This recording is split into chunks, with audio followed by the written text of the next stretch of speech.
మన ప్రభువును ప్రియ రక్షకుడైన యేసు క్రీస్తు ప్రభుల వారి అతి శ్రేష్టమైన నామంలో ఈ 6వ మాసం మొదటి తారీఖు మొట్టమొదటి ఆదివారపు ఆరాధన ప్రభు బల్లారాధనలో పాలు పంపులు పొందిన దేవుని బిడ్డలను అందరికీ వందనాలండి. అందరికీ వందనములు. ప్రభు మిమ్ములను మీ కుటుంబంలో ఆశీర్వదించునుగాక.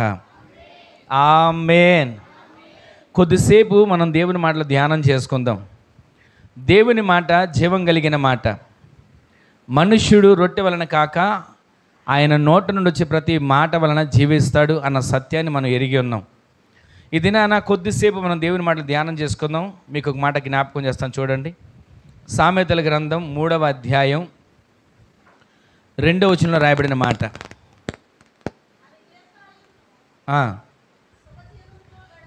దీర్ఘాయువును సుఖజీవముతో గడుచు సంవత్సరములను శాంతిని మీకు ప్రభువు కలుగు చేయబోతున్నాడు. గట్టిగా ఆమేన్ చెప్పండి. ఈ మాటని ఒక్క మాటని రాత్రి శనివారం ప్రార్థనలో జ్ఞాపకం చేశాను. ఈ పూట నేను వాస్తవానికి వేరే అంశాన్ని సిద్ధపరుచుకున్న వాక్యం ఉండగా ఇప్పుడు ప్రార్థన జరుగుతున్న సమయంలో దేవుడు ఈ మాటను బయలుపరుస్తున్నాడు. దీర్ఘాయువు సుఖజీవంతో గడుచు సంవత్సరములు, నెమ్మది సమాధానం క్షేమం కలిగే రోజులు అన్న మాటను దేవుడు జ్ఞాపకం చేయగా వెంటనే ఎక్కడుందా ఆ వచ్చినవని వెతుక్కొని ఇప్పుడు వెంటనే తీశాను. ఈ పూట ఈ మాటలు వింటున్న మనం వాక్యాన్ని వింటున్నాం, చదువుతున్నాం, మందిరానికి వచ్చేది వెళ్ళిపోతున్నాం అన్నట్లుగా మనం ఉంటే సంఘంలో మనం కనబడతాం, సమాజంలో మనం ఉన్నాం అని అనిపించుకుంటాం, ప్రక్కవారికి నేను కూడా వచ్చాను అన్నట్లుగానే ఉంటాం. కానీ దేవునికి సన్నిహితంగా మనం మార్చబడాలి.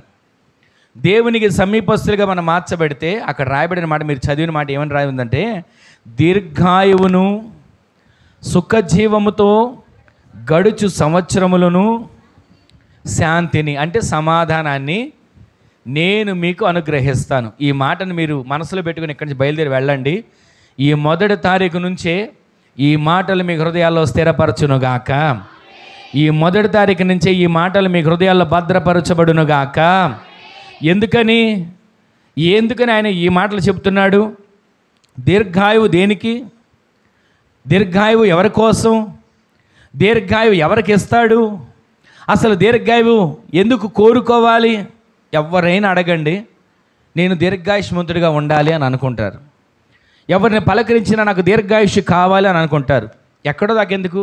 మీరు ఎప్పుడు అనుకున్న ఒక మాట జ్ఞాపకం చేయనా? ఎవరన్నా మీరు తలుచుకుంటుంటారా? వెంటనే వాళ్ళు ఎదురుపడినా లేదా వెంటనే వాళ్ళ ఫోన్ వచ్చినా మీరు ఏమంటారు చెప్పండి?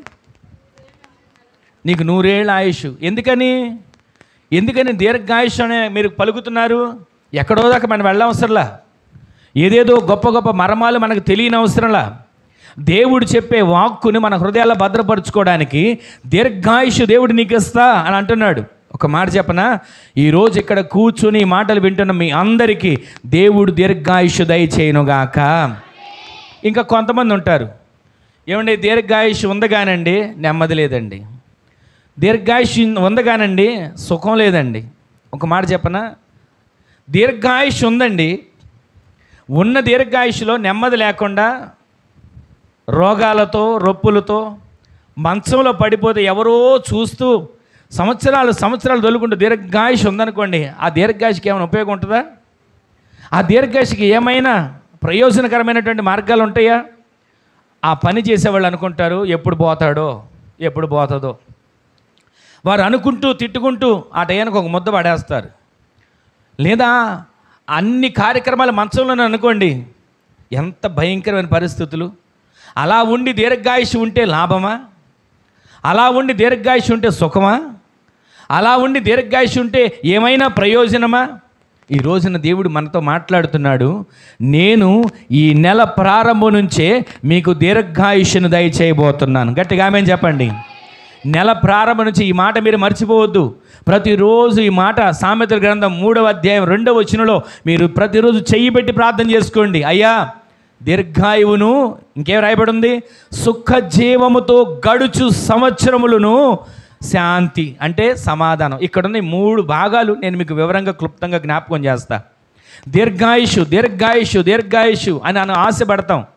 ప్రతిరోజు అయ్యా నా ఆయుష్ పొడిగించవా, నా ఆయుష్ పెరిగేటట్లుగా, నేను దీర్ఘాయుష్మంతుడిగా మార్చబడేట్లుగా చేయమని కోరుకుంటున్న మనం ఆ దీర్ఘాయుష్కు ఏమేం చేయాలి, దేవుడు దీర్ఘాయుష్ ఇచ్చిన దాన్ని ఎలా వాడుకోవాలి.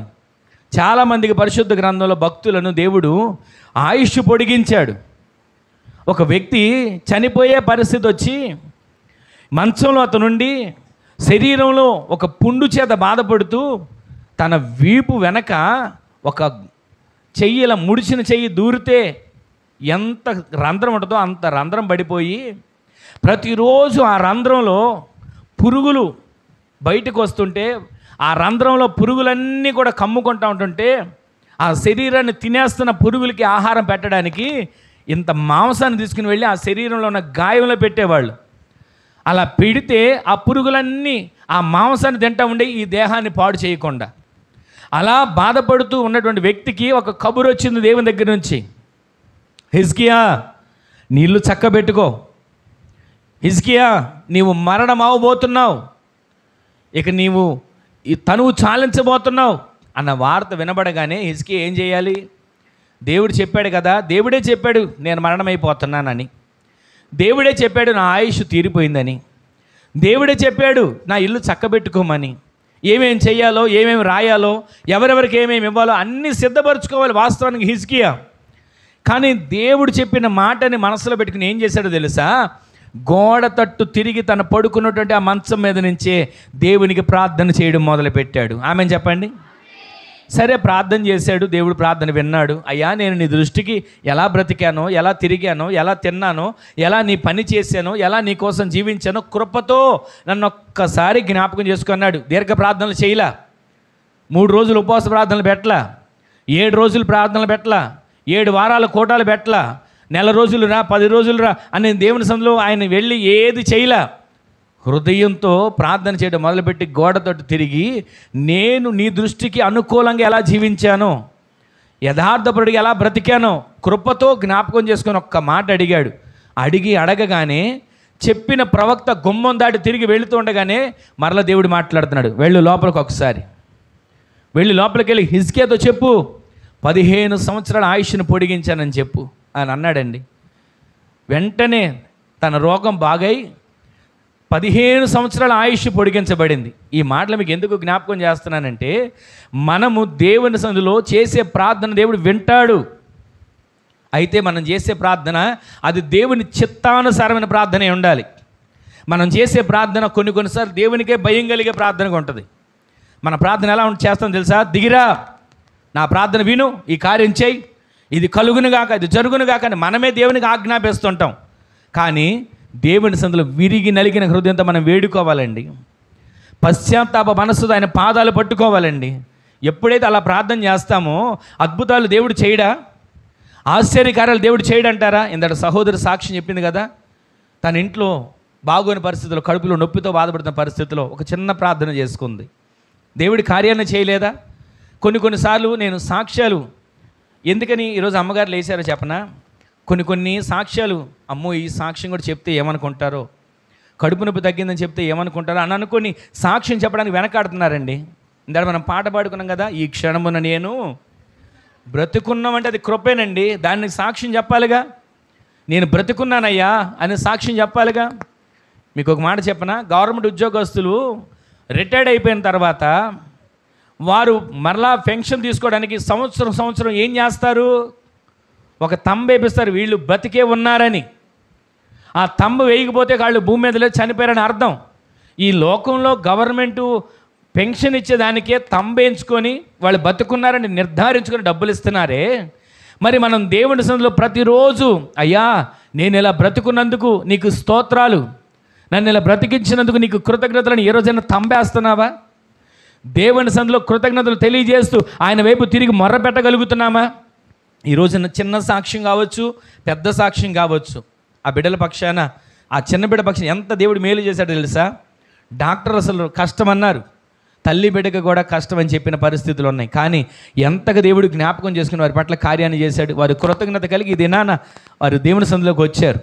దేవుడు చేసే ఆశ్చర్యమైన కార్యాలు మనం కన్నులతో చూసినప్పుడు అంట వాటిని బట్టి ఆయన నామాన్ని మహింపరచాలి. ఇక్కడ మనం చదివిన మాట దీర్ఘాయుష్యును, నీకు దీర్ఘాయువును సుఖజీవముతో గడుచు సంవత్సరములను శాంతిని, సమాధానాన్ని, నెమ్మదిని దేవుడి ఈ నేల నుంచి నీకు ప్రసాదించునుగాక. అలా ప్రసాదించే ఆయన సన్నిధిని, ఆయన సమాధానం, ఆయన నెమ్మదిని నీవు పొందుకోవాలంటే ప్రతిరోజు విరిగి నలిగిన హృదయముతో ఆయన సన్నిధిలో ప్రార్థించే ఆత్మ నీ పైన కుమ్మరించబడునుగాక. ఆత్మచేత నీవు నింపబడుదువుగాక. ఎప్పుడో వారానికి ఒకసారి వచ్చి ఆదివారమో శనివారం పొందుకునే ఆత్మ కాదండి. ప్రతిరోజు నీ ఇంట్లో మోకరించినప్పుడల్లా, ప్రతిరోజు నీ ఇంట్లో కూర్చుని స్తుతిస్తున్నప్పుడల్లా, ప్రతిరోజు నీ ఇంట్లో కూడుకొని ఆయన సందులో బలిపీఠము కట్టినప్పుడల్లా ఆత్మ నీ యొద్దకు దిగి వచ్చునుగాక. పరిశుద్ధాత్మ దేవుడు నీ మీదకి వచ్చునుగాక. ఒక మాట జ్ఞాపకం చేయనా, ఏలియా కర్మెలు పర్వతం మీద బలిపీఠం కడుతున్నాడు.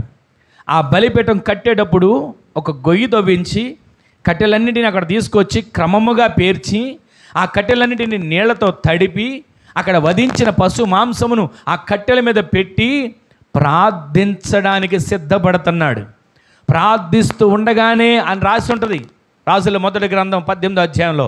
అతడు ప్రార్థిస్తూ ఉండగానే ఆకాశం నుంచి అగ్ని, ఎప్పుడు ప్రార్థన ముగిస్తాడా, ఎప్పుడు ప్రార్థనకు ఆమెన్ చెప్తాడా, ఎప్పుడు ప్రార్థన ఆయన నోటితో ఆపడం మొదలు పెడతాడా, అగ్ని రావడానికి సిద్ధంగా ఉంది. కానీ ఆయన ప్రార్థన చేస్తూ ఉండగానే అగ్ని దిగి వస్తుందండి. ఈ రోజున మనం ప్రార్థన చేస్తుంటే ఏ కార్యాలు జరుగుతున్నాయి ఒక్కొక్కసారి ఆలోచించండి, ఒక్క క్షణం ఆలోచించండి.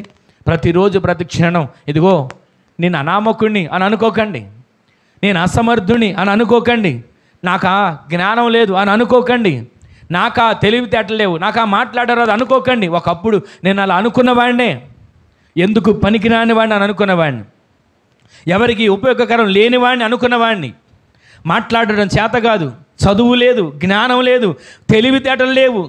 కానీ పరిశుద్ధాత్మ దేవుడు ఒక్కొక్కరిని నింపితే మనలో నుంచి పరిశుద్ధాత్మ దేవుడు మాట్లాడడం మొదలు పెడతాడు. గట్టిగా ఆమెను చెప్పండి. మనం మాట్లాడితే ఏం జరుగుతుందండి? ఎదుటి మనిషికి గాయం తప్ప. మనం మాట్లాడితే ఏం జరుగుతుందండి? ఎదుటి వారికి ఇబ్బందులు తప్ప. కానీ మనము కాదు, పరిశుద్ధాత్మ దేవుడు మీతో మాట్లాడునుగాక, మీలో నుంచి పరిశుద్ధాత్మ దేవుడు మాట్లాడునుగాక. మీరు ఎవరి కొరకు ప్రార్థన చేయడం అయినా సరే మొదలు పెట్టండి. ఈ రోజు నుంచి మీ పక్షాన దేవుడు కార్యాలు జరిగించబోతున్నాడు.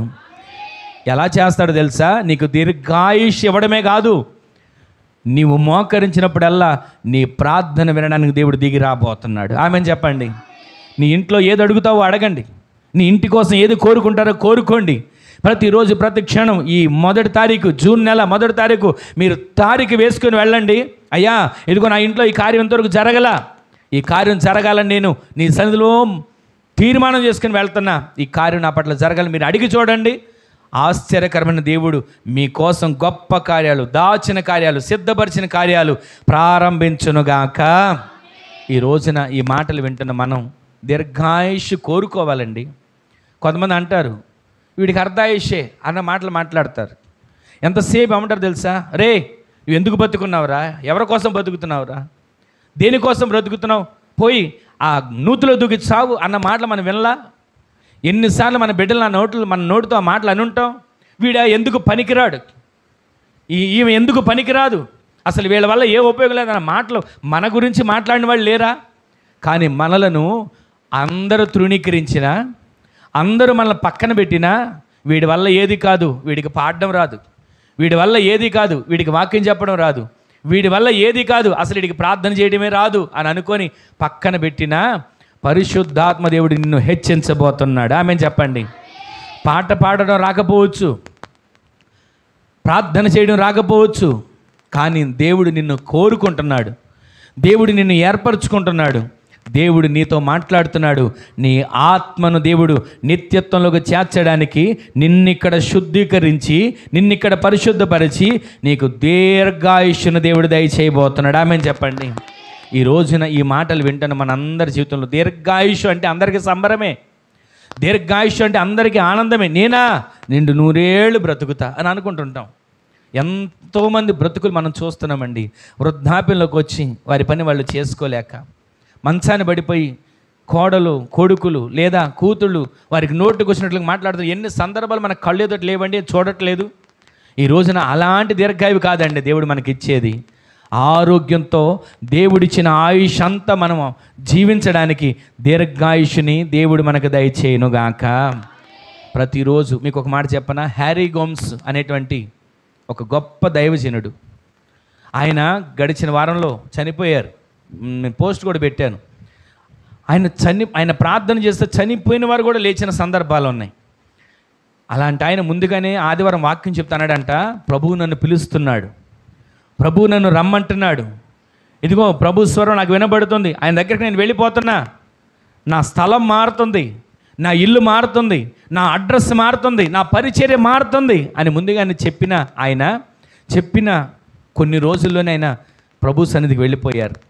తిరుగుతూనే పరిచర్య చేస్తూనే ఇంకా కొంతమంది దైవజనులు ఉన్నారు, వాక్యం చెబుతూ అక్కడే పడి చనిపోయిన వాళ్ళు కూడా ఉన్నారు. ఎందుకని ఈ మాటలు నేను జ్ఞాపకం చేస్తున్నానంటే, ప్రతిరోజు మన బ్రతుకున్నంత కాలం, ఆయుష్ ఉన్నంత కాలం, జీవించినంత కాలం ఈ ప్రాణం, ఈ శరీరం, ఈ అవయవాలు, ఈ శక్తి దేవుని కోసమే ఖర్చు చేసేవారిగా మార్చబడుదుముగాక. మరొక్క మాట, విలువైన మాట మీకు జ్ఞాపకం చేయనా, మనం పాడుకుంటాం కదా సిలువలో ఆ సిలువలో అనే పాట. ఆ పాట పాడిన ఒక పాస్టర్ గారు, ఆయన పేరు సిలువ ప్రసాద్ గారు, నిన్నటి దినాన ప్రభు సన్నిధికి వెళ్ళిపోయారు. ఆయన లేకపోయినా ఆయన పాడిన పాటలు ఉన్నాయి. ఎంతమంది మన పితరులు, ఎంతమంది పరిశుద్ధులు వారు ప్రభు దగ్గర నుంచి పొందుకొని పాడిన పాటలు. ఈరోజు చాలా పాటలు వచ్చాయి, కానీ ఆత్మీయ జీవితాన్ని శుద్ధీకరించే పాటలు కావాలండి. ఆత్మీయ జీవితం పురిగొల్పే పాటలు కావాలండి. అలానే వేరే ఎవరెవరు పాటలు నేను తృణీకరించడం కాదు, కానీ వారు పాడిన పాటలు, సిలువలో ఆ సిలువలో అనే పాట ఎంతసేపు పాడుకున్నా ఆ పాట కన్నీటి హృదయంతో ఆయన పాదాలు పట్టుకోగలిగిన పాట అండి. అది ఎంత అర్థం ఉంటుంది ఆ పాటలో. ఆయన నిన్నటి దినాన ప్రభు సన్నిధికి వెళ్ళిపోయారు. నిన్న సాయంత్రం భూస్థాపన కార్యక్రమం కూడా జరిగిపోయింది. అయితే ఈ రోజు నీ మాటలు మనకు ఎందుకు జ్ఞాపకం చేస్తున్నామంటే, వారు నిండు వృద్ధాప్యం వచ్చేంత వరకు ప్రభు కొరకు జీవించారు. నిండు వృద్ధాప్యంలో ముసలితనం వచ్చి చర్మం ఉడిగిపోయి, చర్మమంతా చీకిపోయి, ముడతలు పడిపోయి, ఓపిక లేకపోయినా సరే ప్రభు కోసం పరిగెత్తారండి. పళ్ళన్నీ ఊడిపోయినా సరే ప్రభు కోసం పాట పాడడం మొదలుపెట్టారండి. పళ్ళు లేవు కదా అని అనుకోలా, ఆయన వాక్యాన్ని ప్రకటించడం మొదలుపెట్టారండి. ఈ రోజున పరిశుద్ధులు నడిచిన మార్గాలు మనం నడవాలి. దీర్ఘాయుషు అంటే అందరికీ సంబరమే. ఆ పొందుకునే దీర్ఘాయుషులో దేవునికి మహిమకరంగా జీవించే కృప మనందరికీ దేవుడు దయచేయునుగాక. కొన్ని మాటలు మీకు జ్ఞాపకం చేస్తాను, ఒకసారి చూడండి. అదే సామెతల గ్రంథం 4వ అధ్యాయం 10వ వచనంలో రాబడిన మాట చూడండి. నా కుమారుడా, నీవు ఆలకించి నా మాటలను అంగీకరించిన ఎడల నీవు దీర్ఘాయుష్మంతుడు అవుతావు. గట్టిగా ఆమేన్ చెప్పండి. ఎవరు దీర్ఘాయుష్మంతులు అవుతారు? ఎలా దీర్ఘాయుష్మంతులు అవుతారు? అక్కడ రాసిన మాట చక్కటి మాట, నా కుమారుడా. సొలొమోను గ్రంథకర్త చక్కగా రాస్తున్నాడండి. నా కుమారుడా, నా మాటలు ఆలకించు. ప్రభు ఎన్నిసార్లు మనతో మాట్లాడాడు? నా కుమారుడా. ఎన్నిసార్లు మనతో మాట్లాడాడు? నా కుమార్తె, నా మాట ఆలకించు. నీవు భూమి మీద దీర్ఘాయుష్మంతుడుగా మార్చబడతావని. మాట ఆలకించడం ఏంటో చెప్పనండి, వాక్యాన్ని జాగ్రత్తగా వినటం. ద్వితీయోపదేశకాండం 28వ అధ్యాయం మనందరూ తెలిసిన మాటే. నీవు నీ దేవుడైన యెహోవా మాట శ్రద్ధగా వినిన ఎడల నీవు దీర్ఘాయుష్మంతుడు అవుతావు. భూమి మీదనున్న సమస్త జనముల కంటే నిన్ను హెచ్చించబోతున్నాడు. ఆయన మాట వింటే చాలండి. ఎందరు విన్నారు ఆయన మాట? ఎందరు ఆయన మాట విన్నారు? ఏలియా దేవుని మాట విన్నాడు. ఏలియా ప్రభావం కలిగినటువంటి ఆత్మచేత నింపబడి అహాబు రాజు ఎదుటికి వచ్చి అంటాడు, అహాబు రాజా, నేను యెహోవా సన్నిధిని నిలుచున్నాను, ఆ యెహోవా జీవము తోడు. 3.5 సంవత్సరాలు ఈ భూమి మీద వర్షము కానీ మంచు కానీ పడదు అని ప్రార్థన చేశాడు. చేసిన ప్రార్థన ఫలితంగా దేవుడు ఆకాశాన్ని మూసేశాడు. వర్షపు చినుకు భూమి మీద పడకుండా, మంచు భూమిని తడపకుండా నేల ఎండిపోయింది. భూమి బీట్లిచ్చిపోతుంది. పశువులు గడ్డి లేక అల్లాడిపోతున్నాయి. మనుషులు పంటలు లేక కరువుతో అలమడించిపోతున్నారు. అలాంటి పరిస్థితిలో ప్రభు అంటాడు, ఏలియా, ఊరంతా కరువు ఉందా? నేను పలానా చోటకు చూపిస్తున్నా, అక్కడికి వెళ్ళు. కెరీతు వాగు దగ్గరికి వెళ్ళు.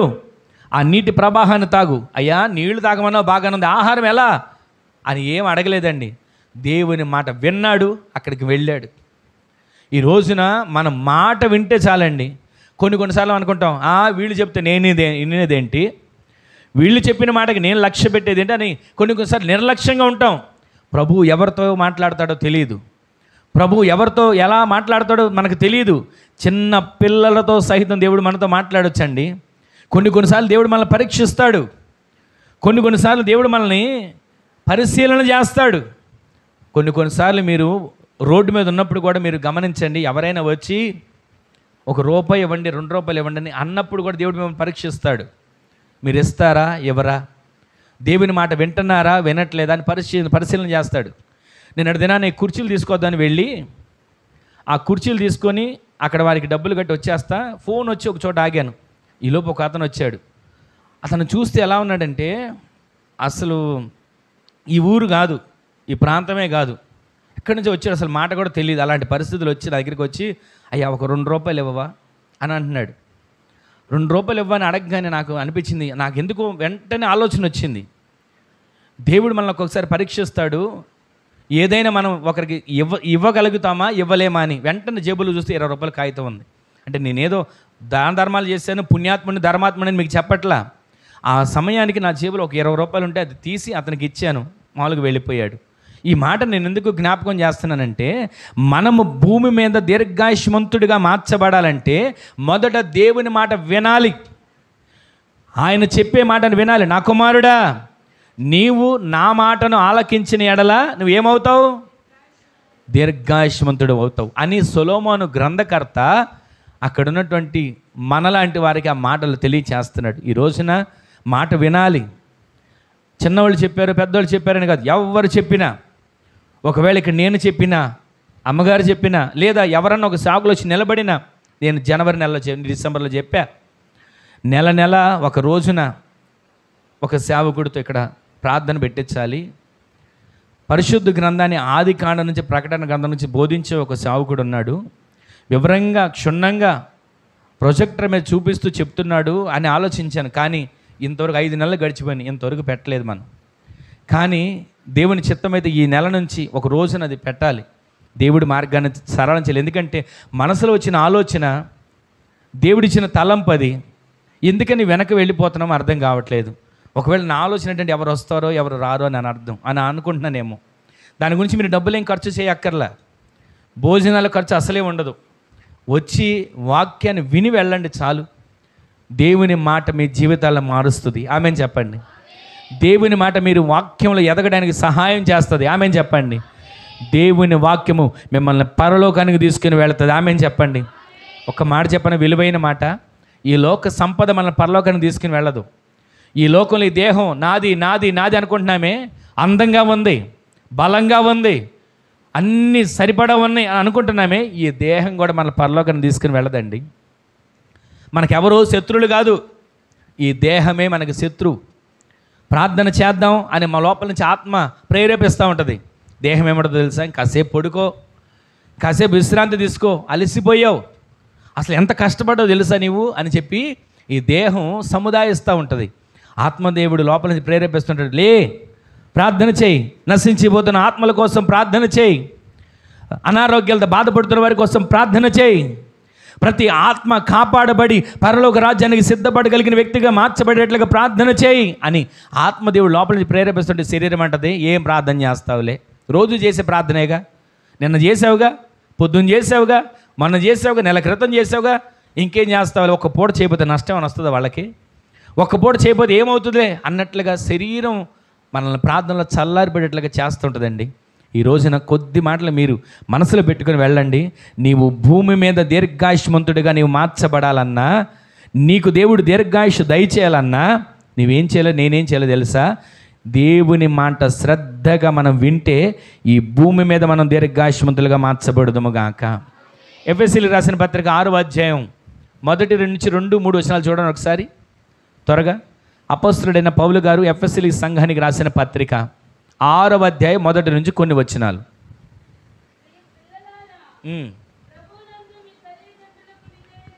పిల్లలారా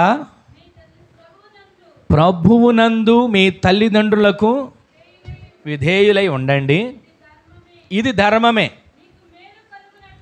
మీకు మేలు కలుగునట్లు మీ తండ్రిని మీ తల్లిని నీవు సన్మానించడం మొదలుపెట్టు.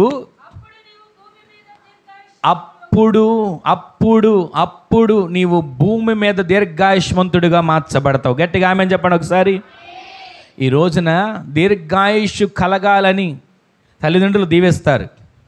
పిల్లలకి ఆ దీర్ఘాయుష్ ఎప్పుడు వస్తుంది చెప్పండి?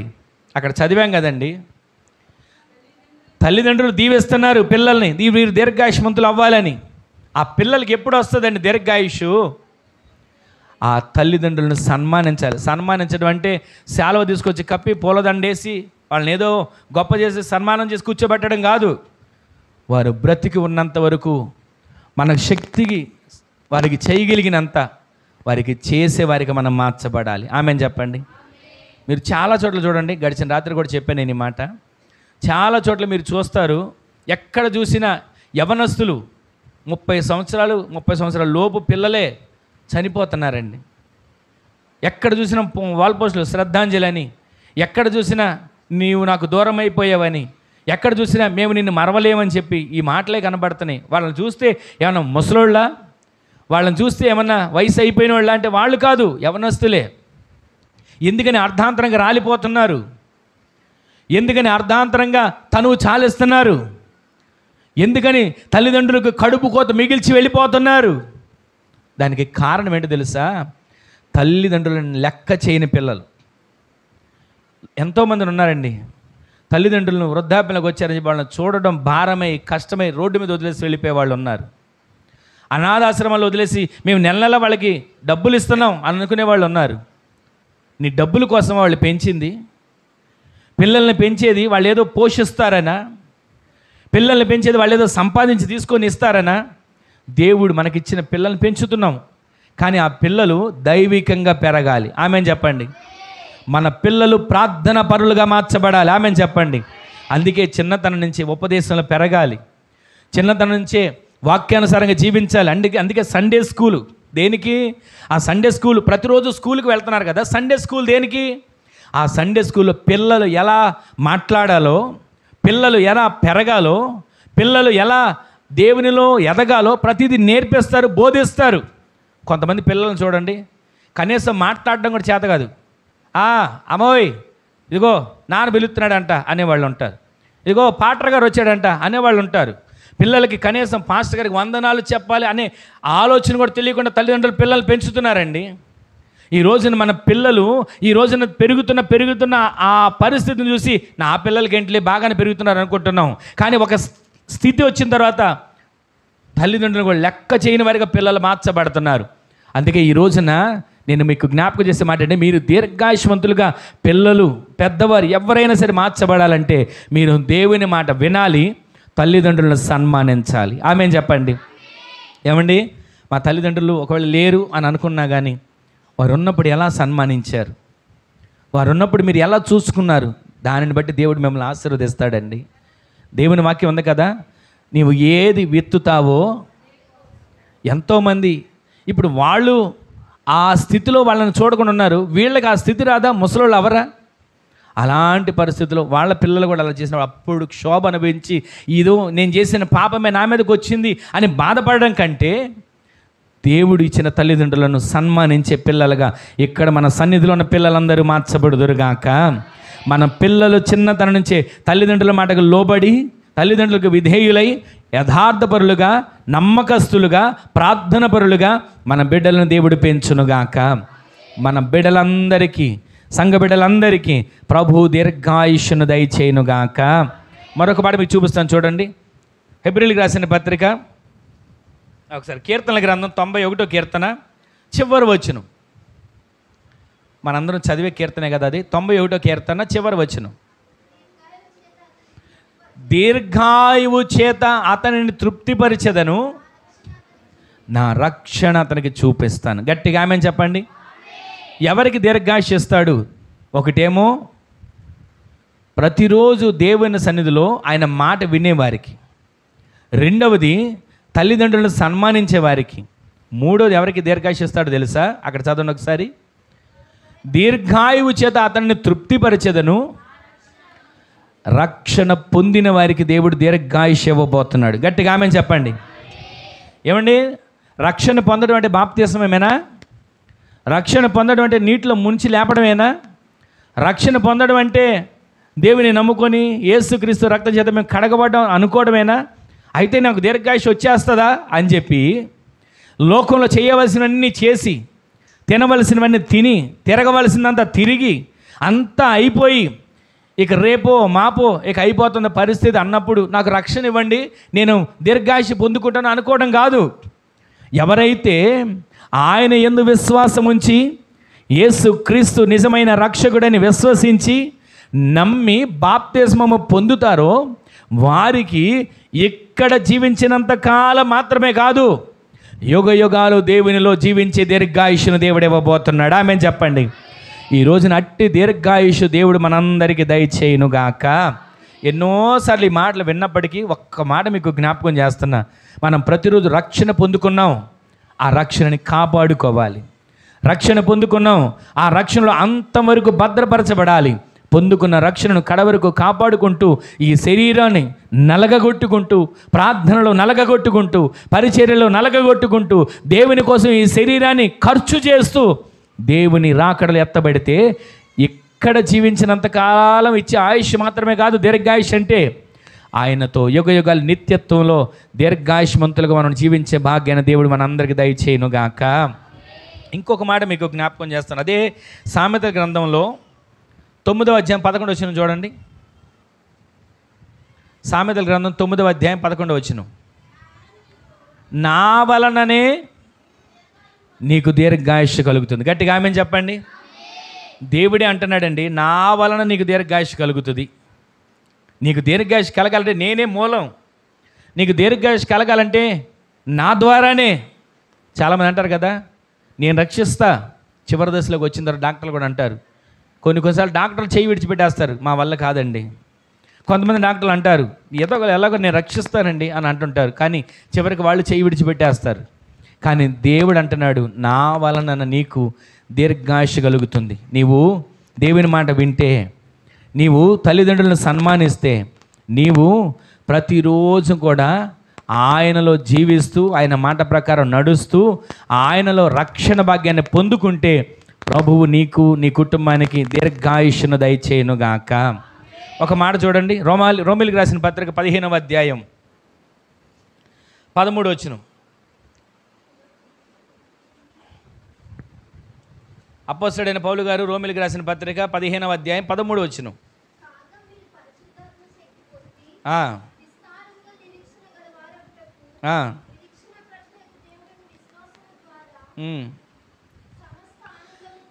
సమస్త ఆనందముతోనూ సమాధానముతోనూ దేవుడు మిమ్ములను నింపబోతున్నాడు. గట్టిగా ఆమె చెప్పండి. మూల వాక్యాలు మనం చదివాం కదా, దేవుడు మీకు దీర్ఘాయువును, సుఖముతో గడుచు సంవత్సరములను, శాంతిని అంటే సమాధానం దయచేస్తాడు. మొదటిది ఎప్పటివరకు దీర్ఘాయువు, సుఖముతో గడిచే సంవత్సరాలు వింటూ వచ్చాం. ఇప్పుడు సమాధానం గురించి మనం ధ్యానించబోతున్నాం. సమాధానం ఇప్పుడు చదవండి మరొకసారి 15:13. కాగా ఇదిగో రక్షణ పొందారు, మీకు దీర్ఘాయుష్ వచ్చింది. మాట విన్నారు, మీకు దీర్ఘాయుష్ వచ్చింది. తల్లిదండ్రులు సన్మానించారు, మీకు దీర్ఘాయుష్ వచ్చింది. ఇప్పుడు మీరు చేసిన పని ఏంటి తెలుసా? కాగా మీరు పరిశుద్ధాత్మ శక్తిని పొంది విస్తారమైన నిరీక్షణ కలిగిన వారిగా మార్చబడి, నిరీక్షణకు కర్తయగు దేవుడును,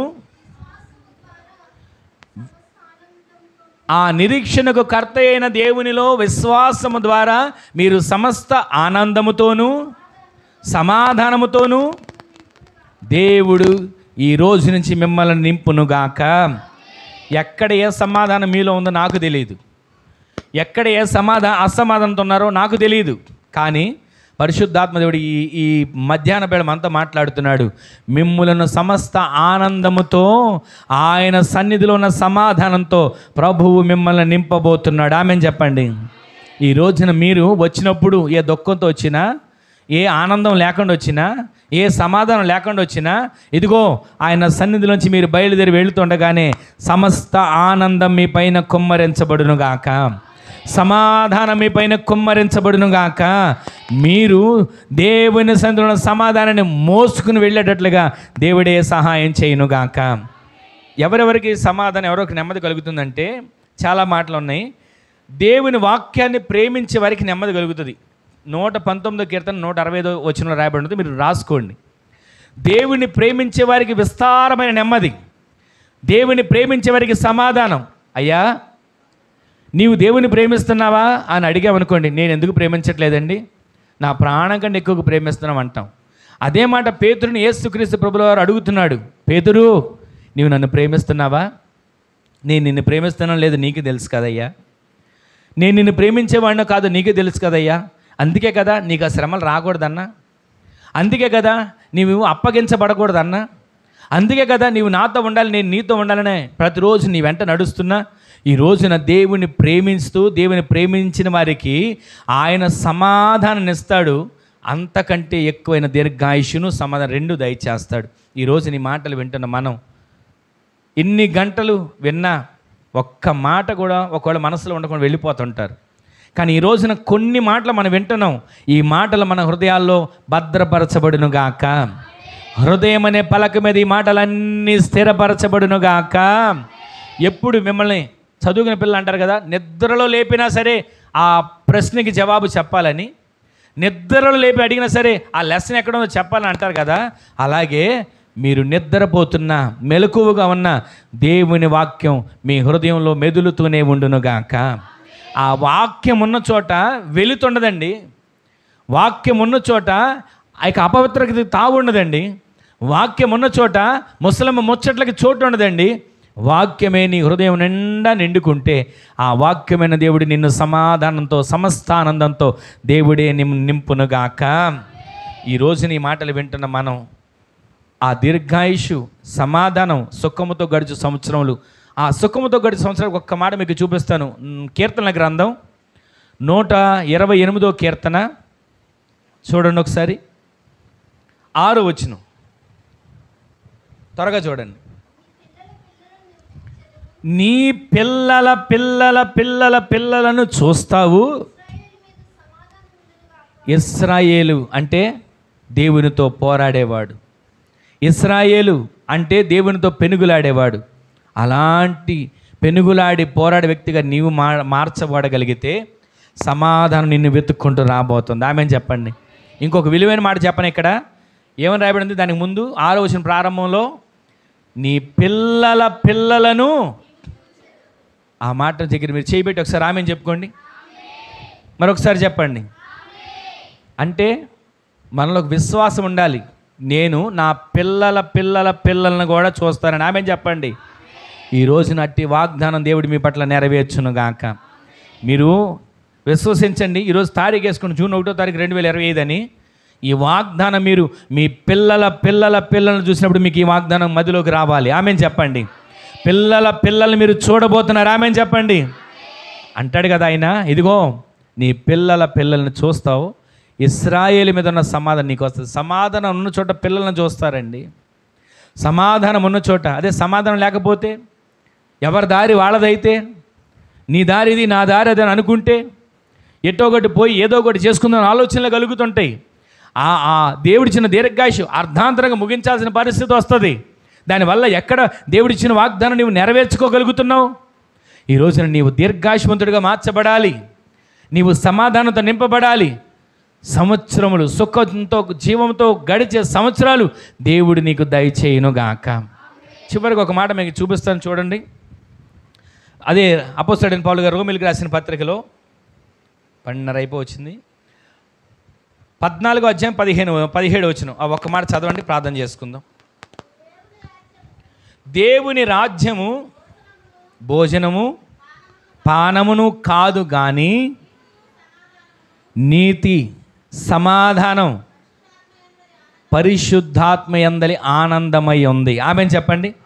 చివరిగా ఈ మాట మనం చదివిన మాటలో మనం గమనిస్తే, ఈ లోకంలో సంపాదన, ఈ లోకంలో సుఖభోగాలు, ఈ లోకంలో డబ్బు, ఈ లోకంలో ఉన్నటువంటి ఆస్తి, ఈ లోకంలో సంపాదించిన భూములు, ఈ లోకంలో ఏదేదో కూడగట్టిన పరిస్థితులన్నిటినీ ఒక దినాన్ని ఇక్కడ విడిచిపెట్టి వెళ్ళాలి.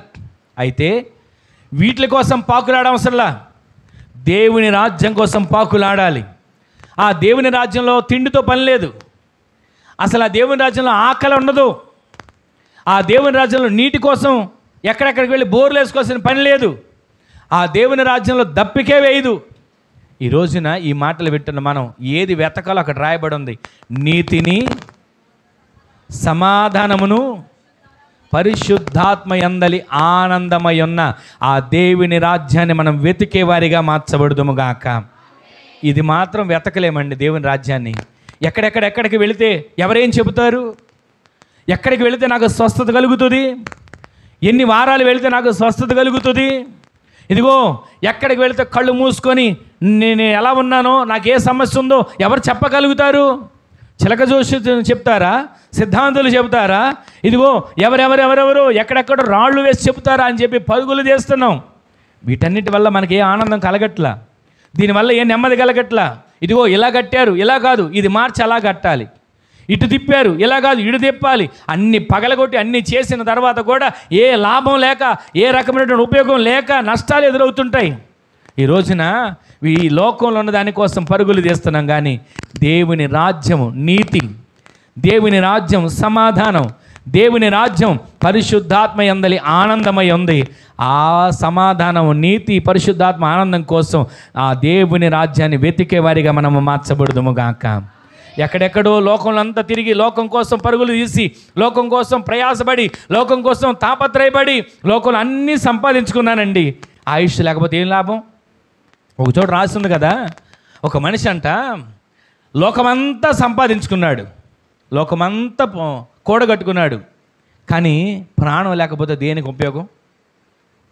అప్పటి వరకు ధనవంతుడు, లక్షాధికారి, కోటీశ్వరుడు పిలుస్తారేమో, మరుక్షణం ఊపిరి లేని మరుక్షణం ఏమంటారో తెలుసా? శవం, డెడ్ బాడీ.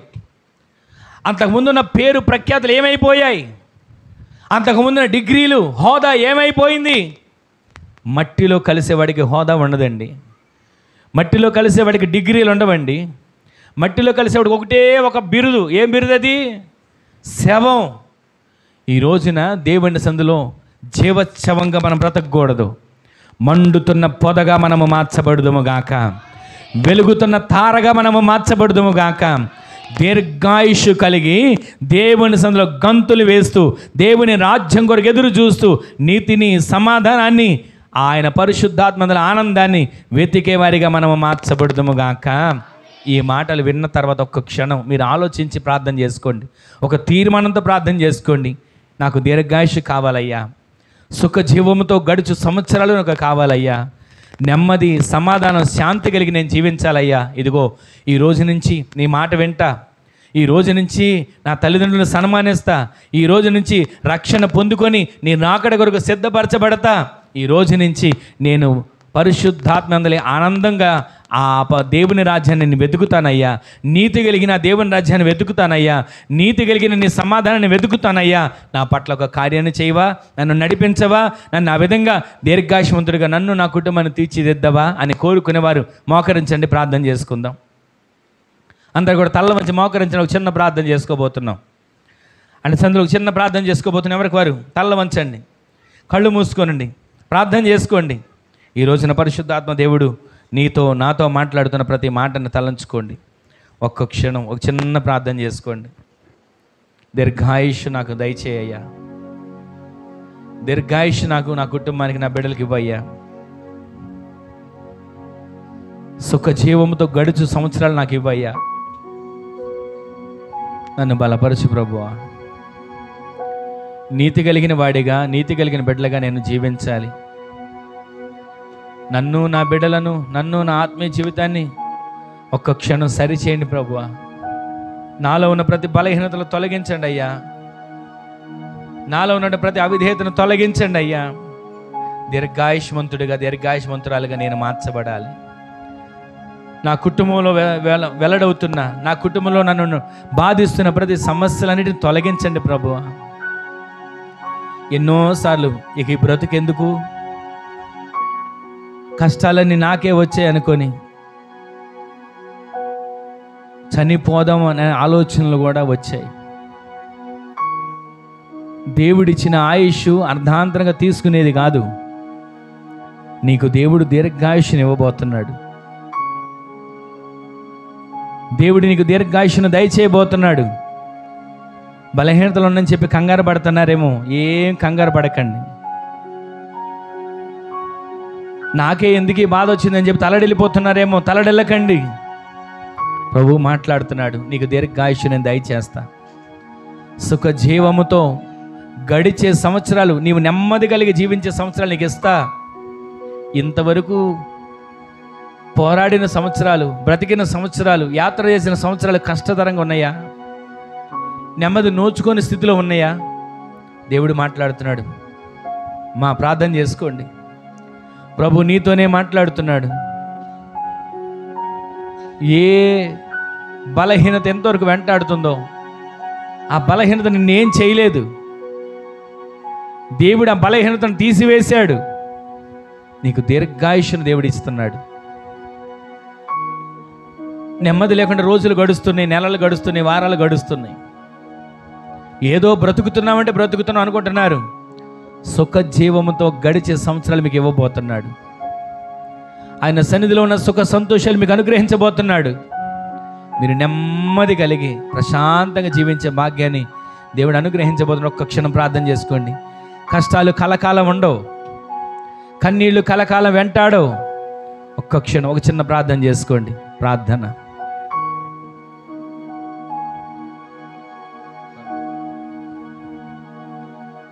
ప్రేమగల తండ్రి, పరిశుద్ధుడా, జీవాధిపతి, గొప్ప దేవుడానికి వందనాలు.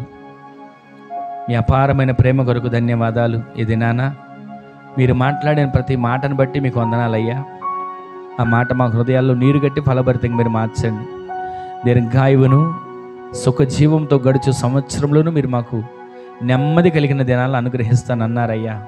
అవును ప్రభువా, నీ మాట వినకుండా నా ఆలోచన ప్రకారం వెళ్తున్నామేమో. ఇదిగో ఈ రోజు నుంచి నీ మాట వింటానయ్యా. నా తల్లిదండ్రులను సన్మానిస్తానయ్యా. రక్షణ పొందుకొని నీ రాకడ కొరకు సిద్ధపడగలిగిన జనాంగంగా మార్చబడతానయ్యా. నాకు దీర్ఘాయుష్ను దయచేయండి.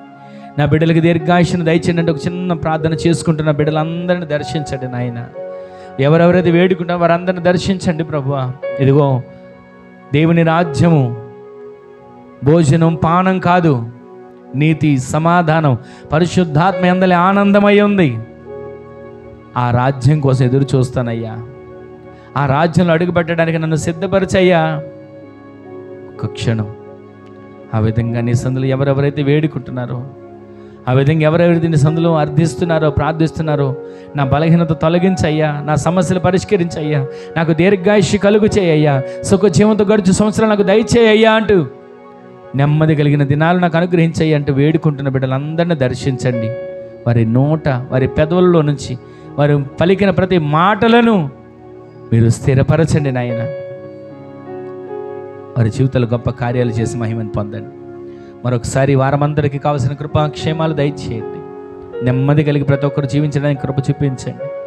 మేలు చేసి మీరు మహిమ పొంది అడుగుపెట్టిన ప్రతి ఒక్క బిడ్డలను ఆశీర్వదించి నీ రాకడ కొరకు సిద్ధపరచండి. ఘనత, మహిమ, ప్రభావాలు మీ నామానికి ఆరోపిస్తున్న నజరేయుడైన యేసుక్రీస్తు పరిశుద్ధమైన శక్తిగల నామంలో స్తుతించి ప్రార్థించి అడిగి వేడుకొని పొందుకొని ఉన్నాము తండ్రి. ఆమేన్, ఆమేన్, ఆమేన్. మన తండ్రి అయిన దేవుని యొక్క ప్రేమ, కుమారుడును ప్రభుని యేసుక్రీస్తు వారి యొక్క కృప, మహా కనికరం, పరిశుద్ధాత్మ దేవుని యొక్క అన్యోన్య సహవాసమైన సన్నిధి ఇప్పుడును ఎల్లప్పుడును మనకును, మన వలె ప్రార్థించే సకల పరిశుద్ధులకును, సన్నిధిలో కూడిన ప్రతి ఒక్క బిడ్డలకు, వారి కుటుంబాలకును కృపా సమాధానములు సదాకాలం తోడయుండి నడిపించునుగాక. ఆమేన్. హల్లెలూయా, హల్లెలూయా, హల్లెలూయా. అందరికీ వందనాలండి.